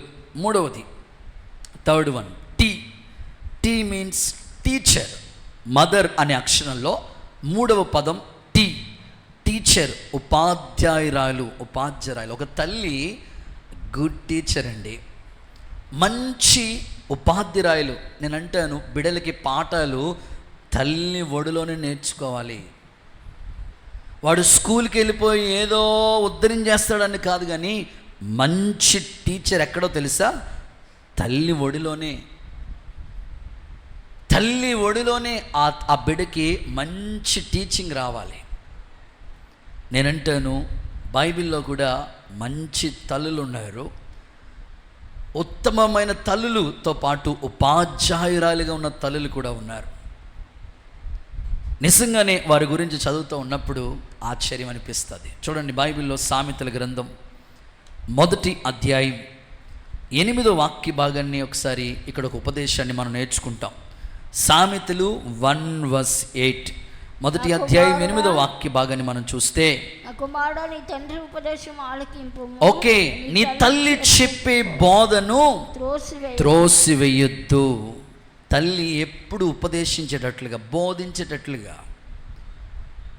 ఉపాధ్యాయురాలామె పిల్లలకి ఎప్పుడు కూడా టీచింగ్. సంఘంలో కూడా నీకు అలాంటి స్థాయి, అలాంటి బాధ్యత. సో దేవుడు నీకు ఇప్పటికే ఒక కృపనిచ్చి ఉంటే పిల్లలకి బోధించే స్థాయి. దేవుని సందులో ఇటు కుటుంబంగా బిడ్డలకి బోధించాలి. సంఘంలో కూడా పిల్లలు కొంతమంది అటు ఇటు సరిగ్గా క్రమశిక్షణలో ఉండరు పిల్లలు ఉంటారు. అలాంటి పిల్లలకి కూడా నువ్వు క్రమపరిచేటట్లుగా, బోధించే తల్లిగా. బైబిల్లో బోధించిన తల్లు చాలామంది ఉన్నారండి, మంచి ఉపాధ్యాయురాలు చాలామంది ఉన్నారు. అందులో ఒక తల్లి పేరు హన్నా. నిజంగానే ఈమె మంచి టీచర్, గుడ్ టీచర్. హన్నా పిల్లలు లేకపోతే దేవాలయానికి వెళ్ళి దేవుణ్ణి వేడుకుని, ప్రభా నాకు కుమారుడిని ఇస్తే వాడిని నీ కొరకే పెంచుతానని దేవుని దగ్గర మొక్కుబడి చేసుకుంటుంది. వెళ్ళి దుఃఖాక్రాంతురాలే ప్రభు పాదాల దగ్గర ఏడ్చి ప్రలాపించి ప్రార్థించుకుంటే దేవుడు ఆమె గర్భాన్ని తెరిచి చక్కని కుమారుని సమూయేలుని దేవుడు బహుమానంగా స్వాస్థ్యంగా ఇచ్చాడు. ఇచ్చిన ఈ కుమారుని తీసుకెళ్ళి పాలు విడిచిన వెంటనే తీసుకెళ్ళి సిలోహులో దేవుని మందిరంలో ఆ కుమారుని తీసుకెళ్ళి పెంచడానికి తల్లి ఇష్టపడితే, ఆ పిల్లోడు గురించి అద్భుతంగా రాయబడిన మాట అక్కడ. తీసుకెళ్ళి ఇంకా వాడు పాలు మానలేదు, పాలు విడిచిన ఆ సమయంలోనే తీసుకెళ్ళి ఆ పిల్లోడిని దేవుని మందిరంలో తీసుకెళ్ళి సమర్పించిందంట. అయితే ఆ పిల్లోడి గురించి ఏమని రాయబడిందో తెలుసా అండి? చూడండి, సమూయేలు మొదటి పుస్తకం 1వ అధ్యాయం 28వ వాక్య భాగాన్ని మీరు చూస్తే, 1:28 చూస్తే, ఆ బిడ్డను యెహోవాకు ప్రతిష్ఠించుచున్నాను, ఆ బిడ్డను దేవునికి ప్రతిష్ఠిస్తా ఉన్నాను. అతడు బ్రతుకు దినములన్నిట యెహోవాకు ప్రతిష్ఠుడని చెప్పెను. అప్పుడు వాడు యెహోవాకు ఎక్కడ? అక్కడే మొక్కెను. ఏమండి, ఆ పిల్లడు పాలు విడిచే టైం అంటే ఎంత? మామూలుగా పిల్లలు ఎప్పుడు పాలు మానేస్తూ ఉంటారు? మిమ్మల్ని అడగలేదు, తల్లులను అడుగుతారు, అమ్మ ఎప్పుడు పాలు మానేస్తుంటారు పిల్లలు? ఎన్ని సంవత్సరాలకి పాలు మానేస్తారు? అమ్మ పాలు ఇచ్చిన తల్లులు చెప్పండి అమ్మ, ఎన్ని సంవత్సరాలు మానేస్తారు? 5 5 సంవత్సరాలు తాగుతాడు. 3 ఇప్పుడు పాలు ఇచ్చే తల్లులు డబ్బా పాలు అయిపోయిందిలేండి బాబా కదా. ఇంచుమించు ఒక 5 years అనుకోండి. పాలు విడిచే టైం మ్యాక్సిమం 2 సంవత్సరాల కన్నా ఎక్కువ పాలు. ఆ టైంలో దేవుని మందిరంలో తీసుకెళ్ళి వాడిని అక్కడ పడేస్తే అక్కడే మొక్కాడంట దేవుడికి. ఎవరిచ్చారు ఈ ట్రైనింగు? హలో, మోకరించరా, ప్రార్థన చేయని వాళ్ళ ఇంటి దగ్గర వాళ్ళమ్మ ట్రైనింగు. వాడు దేవుని మందిరంలోకి తీసుకెళ్ళిన వెంటనే అక్కడే మోకరించి మొక్కాడంట దేవునికి. ఎంత మంచి ఉపాధ్యాయురాలండి హన్నా. ఈరోజు నేను అడుగుతున్నాను, నీవు నిజంగానే ఒక మంచి టీచర్, స్కూల్లో టీచర్లు ఇక్కడ చాలామంది ఉన్నారు. సో మీకు చాలామంది పిల్లలతో మంచి కమ్యూనికేషన్, మంచి ఆత్మీయ బంధం ఉంటుంది. ఆ బిడ్డలను మీరు ఎప్పుడు ఒక తల్లిగా మిమ్మల్ని చూస్తూ ఉంటారు. మీరు కూడా మంచి ఉపాధ్యాయురాలుగా, సండే స్కూల్ టీచర్స్ కూడా మంచి ఉపాధ్యాయురాలు. సేవలో మేము కూడా దేవుని సందులో ఒక గుడ్ టీచర్గా, సంఘంలో ప్రతి ఒక్కరూ మంచి ఉపదేశం చేసే స్త్రీల వలె సంఘంలో మీరుంటే మీ కుటుంబాలు ఎంతో ఆశీర్వాదకరంగా ఉంటుంది. పురుషుడు కూడా మంచి టీచర్గా ఉండాలి, ఉపదేశించాలి, గద్దించాలి, బోధించాలి, దిద్దాలి, సరిచేయాలి. సో మంచి టీచర్గా హన్నా కనబడతా ఉంది. కానీ దీంట్లో మైనస్గా మనం ఆలోచిస్తే అతల్య అనే ఒక తల్లి కూడా మనకు కనబడుతుంది. హన్నా అనే తల్లేమో సమూయేలుని ప్రవక్తగా, న్యాయాధిపతిగా, దీర్ఘదర్శిగా, ఒక యాజకుడిగా అయ్యేటట్లుగా చేస్తే, అంత మంచి ఉపాధ్యాయురాలుగా ఉంటే, అతల్య అనే ఒక తల్లి కొడుకు దుర్మార్గంగా ప్రవర్తించడానికి కారకురాలైపోయిందంటండి. కొడుకు అలా పాడైపోవడానికి కారణం ఆ తల్లే. ఏ తల్లి అంత దుర్మార్గంగా ప్రవర్తించరా అని చెప్పదు. కానీ బైబిల్లో ఆమెను గురించి మాటలు చదివితే గుండె పగిలినంత బాధ కలుగుతుంది. ఏమని రాశారో తెలుసా ఆమెను గురించి? చూడండి, దినవృత్తాంతాల 2వ పుస్తకం 22వ అధ్యాయం 2 నుంచి 4 వాక్యాలు ఒకసారి చదవగా విందాం. అహజ్యా ఏలన ఆరంభించినప్పుడు 42 ఏండ్ల వాడ యెరూషలేములో 1 సంవత్సరం వేలెను. ఓకే. అతని తల్లి ఒమ్రీ కుమార్తె, ఆమె పేరు అతల్య. దుర్మార్గంగా అహజ్యా అనే వ్యక్తి దుర్మార్గంగా ప్రవర్తించటానికి అతని తల్లి అతనికి నేర్పించిందంట. అహజ్యా అనే వ్యక్తి దుర్మార్గుడు అయిపోవడానికి కారణం అతల్య అనే తల్లి. తల్లి ఎట్టిదో బిడ్డ అట్టివారే అన్నట్లు తల్లి మిమ్మల్ని ఫాలో అవుతుంటారు పిల్లలు. సో సంఘంలో నీ బాధ్యత మంచి ఉపాధ్యాయురాలు, కుటుంబంలో కూడా పిల్లలకి మంచి ఉపాధ్యాయురాలుగా, ఒక మంచి టీచర్గా దేవుడు నిన్ను వాడుకోవాలని దైవజనుడిగా నేను కోరుకుంటున్నాను. యేసు నామములో అట్టి కృప అనుగ్రహించబడును గాక. చప్పట్లు కొడుతూ సరి యేసయ్యకి మహిమ చెల్లిద్దామా? ఆ సొలొమోను వాళ్ళ తల్లి ఉపదేశం చేస్తుంది సొలొమోనుకి. ఏమను తెలుసా? స్త్రీలను, రాజులను సహితం పాడు చేసే స్త్రీలతో సహవాసం చేయొద్దు, మద్యపానం తాగొద్దు. ఇలాంటి ఉపదేశించే తల్లులు ఉన్నారండి ఈ రోజున. వాడు ఎన్ని చేసినా వీళ్ళ అమ్మగారి వెనకేసుకొచ్చి వాళ్ళ నాన్న ఏమన్నా తిడుతున్నాను అనుకో, నువ్వు నోరమే, నీకేం తెలుసు? ఆ పిల్లలు అన్న తర్వాత ఆ మాత్రం మరి నువ్వు యవ్వన కాలంలో చేయలేదా? నువ్వు అలా వెనకేసుకొస్తే వాడు పాడవుతాడు. తల్లులు ఎప్పుడు వెనకేసుకు రాకూడదు.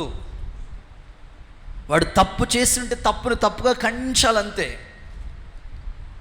ఖచ్చితంగా. అందుకే ఆ మధ్యకాలంలో నేను తరచుగా చెప్తా ఉంటాను సందర్భం. ఇద్దరు మిలిటరీ హోటల్కి వెళ్ళి భోజనం చేయటానికని వెళ్ళారంట. అది హోటల్, మిలిటరీ హోటల్. భోజనానికని కూర్చున్నారు. భోజనానికని ఇద్దరు కూడా కూర్చున్నారు. చాలామంది మిలిటరీ వాళ్ళు వచ్చి ఆ హోటల్లో భోజనం చేస్తూ ఉంటారు, మిలిటరీలో వర్క్ చేసేవాళ్ళు అన్నమాట. అయితే వాళ్ళు భోజనాన్ని కూర్చుని ఆర్డర్ ఇచ్చారన్నమాట. ఆ ఫ్రెండ్, ఒరే ఈరోజు నా దగ్గర పార్టీ, నేనే ఇప్పిస్తాను నీకు భోజనం. సరే అండి, భోజనం ఆర్డర్ ఇచ్చారు. దాంతోపాటు కూల్ డ్రింక్స్ తాగుతారు, ఐస్ క్రీమ్ తింటారు, ఫ్రూట్స్, సలాడ్ ఇవన్నీ తీసుకుంటుంటారు. వాడు వెంటనే 2 విస్కీ బ్రాందీ పట్టుకురా అని ఆర్డర్ ఇచ్చాడంట. ఈ ఫ్రెండ్ అంటున్నాడంట, నాకొద్దురా, నేను తాగను.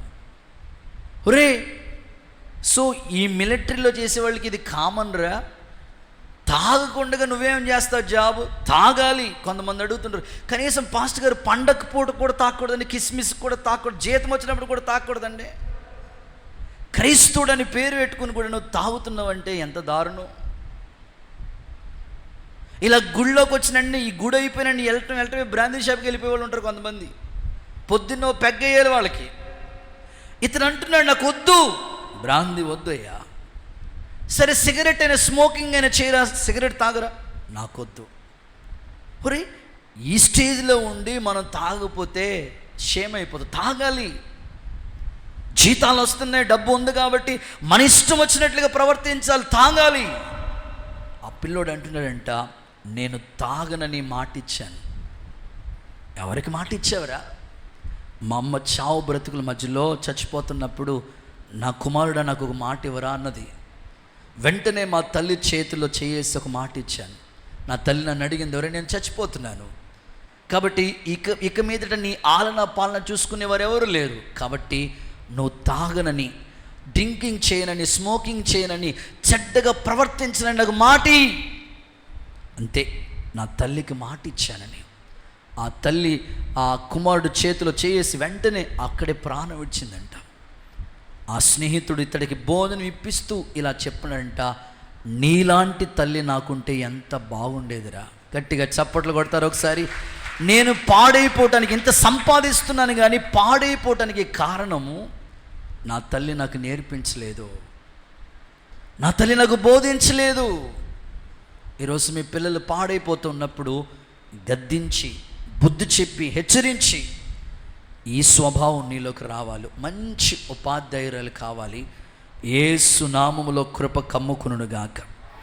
4వది హెచ్ మీన్స్ హానరబుల్. గౌరవించదగినది. నిజంగానే తల్లిని మనం ఎప్పుడు కూడా గౌరవిస్తూనే ఉండాలండి. తల్లిని మనం గౌరవించాలి. చాలామంది పిల్లలకి నేను ఎప్పుడు చెప్తా ఉంటాను, తల్లి ప్రేమ గొప్పది, నువ్వు గౌరవించు, నీకు జన్మనిచ్చింది కదా తల్లి. నేను చాలామంది యవ్వనస్తులతో మాట్లాడుతూ ఉంటాను. చాలామందితో ఏమంటానంటే, నేను ప్రస్తుతం మా తల్లి నాకు భౌతికంగా మా మధ్యలో లేదు, కానీ తల్లి జ్ఞాపకాలు అయితే నాకు ఎప్పుడు గుర్తుంటాయి. ఏది చేయాలన్నా మా అమ్మకి చెప్పి చేసేవాడిని. ఖచ్చితంగా ఏది చేయాలన్నా, ఎగ్జామ్కి వెళ్ళాలన్నా, లేకపోతే కాలేజీకి వెళ్ళాలన్నా, ఏది కావాలన్నా అమ్మాయి తల్లిని గౌరవించిన స్థానం, ఆ గౌరవం ఎప్పుడు కూడా తల్లికి ఉండాలి. ఇక్కడున్న పిల్లలు ఎప్పుడు కూడా మీ బిడ్డలుగా మీరు తల్లిని ఎప్పుడు గౌరవించే స్థితిలో ఉండాలి. నీకేం తెలుసమ్మా అని అనకూడదు. తల్లిని ఎప్పుడు మనం గౌరవించాలి. హానరబుల్, గౌరవించదగినది ఆమె. చాలా అగౌరవంగా చాలామంది పిల్లలు ఏం చేస్తారంటే, తల్లిదండ్రుల యొక్క గౌరవాన్ని మంట కలిపేస్తూ ఉన్న పిల్లలు ఉన్నారు ఇప్పుడు. వాళ్ళ తల్లిదండ్రులు ఎంత గౌరవంగా తలెత్తుకుని తిరిగే తల్లిదండ్రులుగా ఉన్న వారిని వాళ్ళ తల దించుకునేటట్లుగా పిల్లల యొక్క బిహేవియర్ని బట్టి ఆ కుటుంబంలో తల్లిదండ్రులకి అగౌరవం వస్తుంది. ఎప్పుడు తల్లిదండ్రులకి నువ్వు అగౌరవం తీసుకొచ్చేటట్లుగా ఉండకూడదు, గౌరవించాలి. సంఘం అనే తల్లి కూడా నువ్వు ఎప్పుడు గౌరవిస్తూనే ఉండాలి, గౌరవించాలి. సంఘము నిజంగా తల్లితో సమానం కాబట్టి సంఘానికి ఇవ్వాల్సిన రెస్పెక్ట్, గౌరవం నువ్వు ఎప్పుడు ఇస్తూనే ఉండాలి. హల్లెలూయా అని చెప్పండి ఒకసారి, హుషారుగా చెప్పండి. సో బైబిల్లో గౌరవించదగిన తల్లులు చాలామంది ఉన్నారు. ఇందులో ABC అని 3 మాటలు చెప్తాను. యునేకే, తిమోతి వాళ్ళ అమ్మగారు యునేకే ఎంత గౌరవించదగిన స్త్రీ తెలుసా? చూడండి, తిమోతికి రాసిన 2వ పత్రిక 1వ అధ్యాయం 5వ వాక్యంలో పౌలు ఎంత గౌరవంగా మాట్లాడుతున్నాడు తెలుసా ఆమెని? చూడండి, తిమోతికి రాసిన 1వ పత్రిక 2వ పత్రిక 1వ అధ్యాయం 5వ వాక్యం. ఆ విశ్వాసం మొదట నీ అవ్వ అయిన లోయలోను, నీ తల్లి అయిన యునేకేలోను వసించెను, ఇప్పుడు నీ యందును కూడా వసించుచున్నదని రూఢిగా నమ్ముచున్నాను. తిమోతిని గురించి మాట్లాడుతూ వాళ్ళ అమ్మని మెన్షన్ చేస్తున్నాడు, వాళ్ళ అవ్వని మెన్షన్ చేస్తూ ఉన్నాడు. ఈరోజు నేను అంటున్నాను, నీ గురించి మాట్లాడేటప్పుడు నీ తల్లిని గురించి గౌరవంగా మాట్లాడుతున్నారా? నీ తల్లి గురించి నేను ఎప్పుడు చెప్తా ఉంటాను కదా. నేను 10th క్లాస్ ఎగ్జామ్ అయిపోయింది, రిజల్ట్ వచ్చేసింది. ఆల్ టికెట్ తీసుకుని ఆ యొక్క 10th అయిపోయిన తర్వాత టీసీ తీసుకుని కాలేజీలో జాయిన్ అవటానికి వెళ్ళే ముందు, ఈ కాలేజీలో జాయిన్ అవడం కోసం టీసీ కోసం అని వెళితే మా హెడ్ మాస్టర్ గారు హై స్కూల్, పుల్లేటుకూర హై స్కూల్లో చదువుకున్నాను నేను, ఉన్నారు అక్కడ. సవేరా గారని మంచి హైట్యం అన్నమాట ఆయన ఉన్నారు. నాకు మా క్లాస్ టీచర్ హనుమంతరావు మాస్టర్ గారని మమ్మల్ని చూసి బాగా, వీడు క్లాస్ ఫస్ట్ అండి, బాగా చదువుతూ ఉంటాడు, ఏ పని చేసినా మంచిగా చేస్తూ ఉంటాడు, గుడ్ అని చెప్పి నన్ను మా హెడ్ మాస్టర్ గారికి పరిచయం చేస్తూ ఉన్నాడు. వీడికి మంచి మార్కులు వచ్చినాయండి 10th క్లాస్లో, క్లాస్ ఫస్ట్ వచ్చాడండి వీడని మా మాస్టర్ గారు, మా క్లాస్ టీచర్ హెడ్ మాస్టర్కి నన్ను పరిచయం చేస్తూ ఉన్నాడు. నేను ఆ టీసీ కోసం అని వెళితే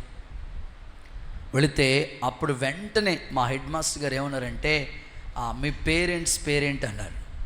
మా నాన్నగారి పేరు బాలరాజు అండి, మీ మమ్మీ పేరు లక్ష్మీబాయి, మా పెద్దమ్మ రమాబాయి, ఇద్దరు అక్క చెల్లెలు కవల పిల్లలు వాళ్ళు, లక్ష్మీబాయి రమాబాయి. సో మా మాస్టర్ గారు, హెడ్ మాస్టర్ గారు అన్న మాట ఉండే, అంతా మీ పేరెంట్సే. అవును, అంటే ఏ ఘనత వచ్చినా మనం బాగా చదువుకున్నాం అనుకోండి, ఆ ఘనత ఎవరికి వస్తుంది? ఆ గౌరవం తల్లిదండ్రులకే కదా. పిల్లలతో నేను మాట్లాడుతున్నాను, నువ్వు ఖచ్చితంగా తల్లికి గౌరవం తీసుకొచ్చే స్థాయి. ఇప్పుడు తిమోతి గురించి మాట్లాడుతూ వాళ్ళ అమ్మను జ్ఞాపకం చేసుకుంటున్నాడు పౌలు. నీ తల్లి అయిన యూనేకేలో ఆ విశ్వాసం ఉన్నది, ఆ విశ్వాసం నీలో కూడా వచ్చింది. ఈరోజు చాలామంది తల్లులు వాళ్ళే భక్తి చేస్తున్నారు కానీ వాళ్ళ పిల్లలకి భక్తి నేర్పించట్లేదు. వాళ్ళు ఇంటర్మీడియట్లోకి వచ్చినా ప్రార్థన చేయడం రావట్లేదు వాడికి. నీలో ఉన్న విశ్వాసం నీ పిల్లల్లో కూడా వస్తే రేపొద్దున్న మనం ఎంతకాలం ఉంటాం భూమి మీద తెలియదు. మనం కన్ను మూసినా మన గురించి, మన తల్లిగా మన జ్ఞాపకాలు వాళ్ళు చెప్పుకోవాలంటే ఖచ్చితంగా నువ్వు మంచిగా గౌరవించదగిన యూనేకేలాగా నీలో ఉన్న భక్తి, నీలో ఉన్న విశ్వాసం వాళ్ళలో కూడా వెళ్ళాలి. జాన్ వెస్లీ వాళ్ళ తల్లి సూసన్న వెస్లీ అనే ఒక మంచి తల్లి అండి. ఆమె ఆ పిల్లలకి ఎంత క్రమశిక్షణ నేర్పించిందంటే అంత క్రమశిక్షణ నేర్పించింది ఆ తల్లి. గౌరవించదగిన తల్లి అండి ఆమె. 19 మంది పిల్లలకు జన్మనిచ్చిందంట. దేవుడికి స్తోత్రం చెప్పండి. 19 మంది, ఆ తల్లి గర్భమున 19 మంది పుట్టారంట. ఇప్పుడు ఒక్కరి ముద్దు 2 హద్దు, ఒకటి చాలండి బాబు, ఆడుతూనే పడలేకపోతున్నానండి బాబు అంటుంది తల్లి. 19 మందికి జన్మనిచ్చిందంట తల్లి. 19 మందిని కూడా ఎంత క్రమశిక్షణలో పెంచిందో తెలుసా? పొద్దున్నే నిద్ర లేవాలి వాళ్ళు, లేకపోతే వాళ్ళకి ఇంక కర్ర పెళ్ళే. మన పిల్లలు ఇప్పుడు ఎప్పుడు పడుకున్నాడండి? 12 అయి ఉంటారు. ఇప్పుడు ఎప్పుడు పడుకున్నాడండి వాడు? రాత్రి అంతా ఏం చేసేవారు? అదే టీవీ చూస్తూ వచ్చానండి. క్రమశిక్షణ, మన పిల్లలకి క్రమశిక్షణ. చిరుతిళ్ళు ఏమీ తినకూడదు, పెద్దల్ని గౌరవించాలి, ఎదిరించకూడదు, ఎప్పుడు ఎదిరించు. చాలా క్రమశిక్షణ నేర్పించింది అంత తల్లి. ఓకే, సో ఇందులోనే గౌరవించదగిన తల్లులు కొంతమంది ఉన్నారు. పెర్సిసు రోమిలికి రాసిన పత్రిక 16:12 చూస్తే అక్కడ గౌరవించదగిన తల్లి మనకు కనబడుతుంది. పెర్సిసు అనే ఈ స్త్రీ ఎంత గౌరవించదగిన స్త్రీ తెలుసా? ప్రభువునందు ప్రయాసపడు త్రుఫైనాకును, ఓకే, త్రుఫోసాకును, ప్రియురాలగు పెర్సిస్కు వందనాలు చెప్పండి. ఆమె ప్రభువునందు బహుగా ప్రయాసపడి. పౌలు గారు అప్రిషియేట్ చేస్తున్నాడు. గౌరవించదగిన స్త్రీమే. ఎందుకో తెలుసా? బహుగా ప్రయాసపడింది. నేను అడుగుతున్నాను, సంఘంలో నేను గౌరవించాలంటే చాలామంది ఇలా అంటూ ఉంటారు, ఏమండి చర్చికి వస్తున్నాను కానండి నన్ను ఎవ్వరు పట్టించుకోవట్లేదండి, ఎవ్వరు గౌరవించట్లేదు, కనీసం నాకు ప్రైజ్ లాడు కూడా చెప్పడు, ఎవ్వరు గౌరవించట్లేదు. నువ్వు అసలు ప్రయాసపడితే కదా. నిన్ను గుర్తు చేసుకోవాలంటే నువ్వు గౌరవించదగిన స్త్రీగా ఉంటే ఖచ్చితంగా నీకు గౌరవిస్తారు. పెర్సిసు బహుగా ప్రయాసపడింది. ఆ రోమపత్రిక 16వ అధ్యాయము VIP లిస్టు చాలామంది ఉన్నారు. ప్రభు పరిచర్యలో చాలా ప్రయాసపడ్డారు వాళ్ళు. అందులో పెర్సిసు బహుగా ప్రయాసపడింది ఆమె. పౌలు ఆమెని అభినందిస్తున్నాడు, ఈమె బహుగా ప్రయాసపడింది. ఆ సహకారుల పేర్లు జీవ గ్రంథంలో. ఈ రోజున సంఘం అనే ఈ చోట నువ్వు ఎంతగా ప్రయాసపడుతున్నావు? ఏది నీ ప్రయాస? ఒక ఆత్మను తీసుకొచ్చి సన్నిధిలో కూర్చోబెట్టడానికి ఎంతో ప్రయాస ఉంది. నీ కుటుంబం గురించే ప్రయాసపడుతున్నావు, కానీ సంఘాన్ని గురించి ప్రయాసపడే తల్లులు ఎక్కడ? ఈరోజు ఖచ్చితంగా బహుగా ప్రయాసపడిన పెర్సిస్ లాంటి అనుభవం మనకి దేవుడు కలుగు చేయనుగాక. గనురాలైన స్త్రీ.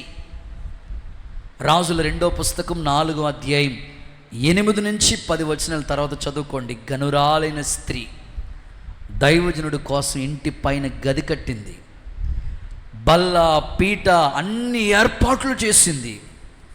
దైవజనుడిని ఎట్లా గౌరవిస్తుందో తెలుసా? మన ఇంటికి వచ్చి చూపోతున్న దైవజనుడు భక్తి కలిగిన దైవజనుడు అయ్యా. అందుకే ఆమె పేరే గనురాలైన స్త్రీ. నీకు వచ్చిందా గౌరవం సంఘంలో? ఏదైనా ఇలాంటి కార్యం నువ్వు సంఘం కొరకు చేస్తున్నావా? నిజంగా హానరబుల్, గౌరవించదగిన స్త్రీగా నువ్వు ఉండాలి సంఘంలో. పరిశుద్ధాత్ముడు నిన్ను ఆ స్థాయిలో చూడాలనుకుంటున్నాడు. యేసు నామములో కృప అనుగ్రహించబడునుగాక. రైట్, టైం అయిపోతుంది, నేను త్వరగా ముగిచేస్తాను. MOTH ఈ మీన్స్ ఎక్స్ట్రాఆర్డినరీ.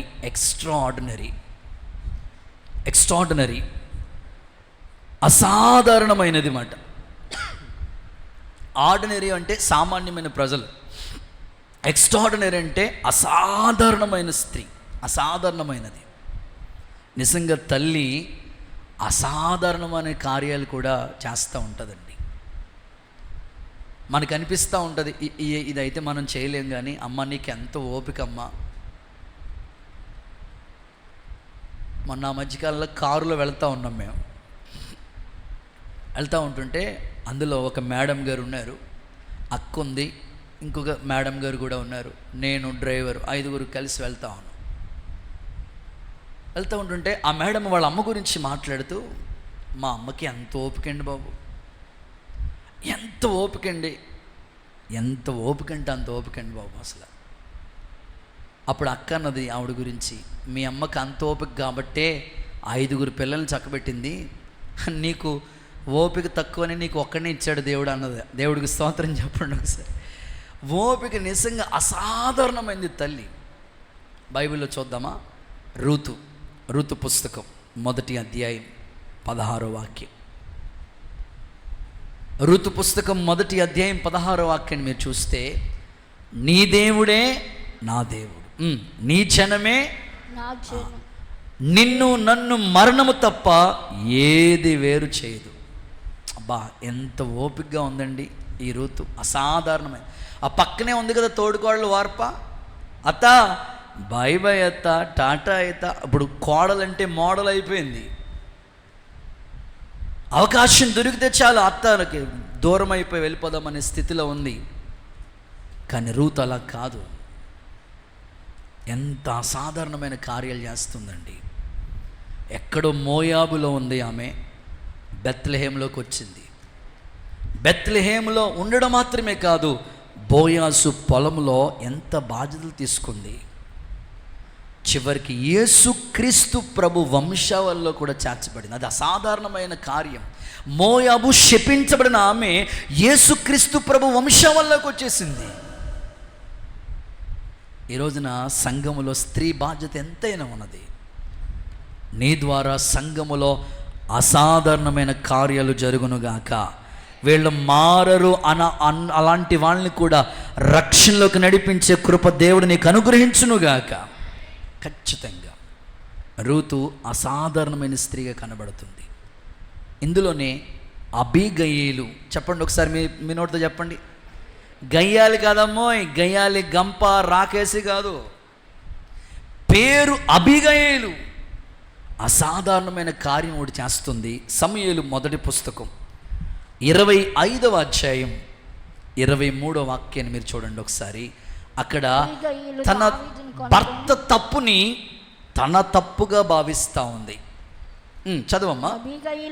దావీదును కనుగొని గార్దాబము నుండి త్వరగా దిగి దావీదుకు సాష్టాంగ నమస్కారం చేసి పాదాల మీద పట్టుకుని ఇట్లా, నేను నా ఏలినవాడా ఈ దోషము నాదని ఎంచు. ఉన్నారా ఇలాంటి స్త్రీలు? కొంతమంది అనుకున్నారు, నాకు ఇంకా పెళ్ళి అవ్వలేదు కదా, సో రేపు పొద్దున్న పెళ్ళైనా అత్తోరింటికి వెళ్ళిన తర్వాత ఈ బాధ్యతలు వస్తాయి, నీకు రావాలి. ఈ దోషం నాదిగా, అంటే భర్త చేసిన దోషాన్ని భార్య ఇది నాదిగా ఎంచని పశ్చాత్తాపడుతుంది. ఏదైనా చిన్న మిస్టేక్ చేశాడనుకో భర్త, ఊర్లో నిలబెట్టేసి పరువు తీసేసి, ఇంకా అలా చేస్తూ ఉంటే ఆయన ఎలా మారుతాడండి?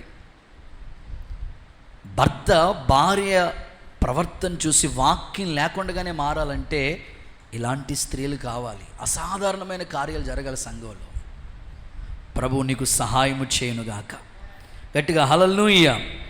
సో చివరిది 6వది, ఆర్ మీన్స్ రిమార్కబుల్. రిమార్కబుల్, విశేషమైనది. విశేషమైనది నిజంగానే తల్లిలో ఎంత విశేషమో తెలుసండి.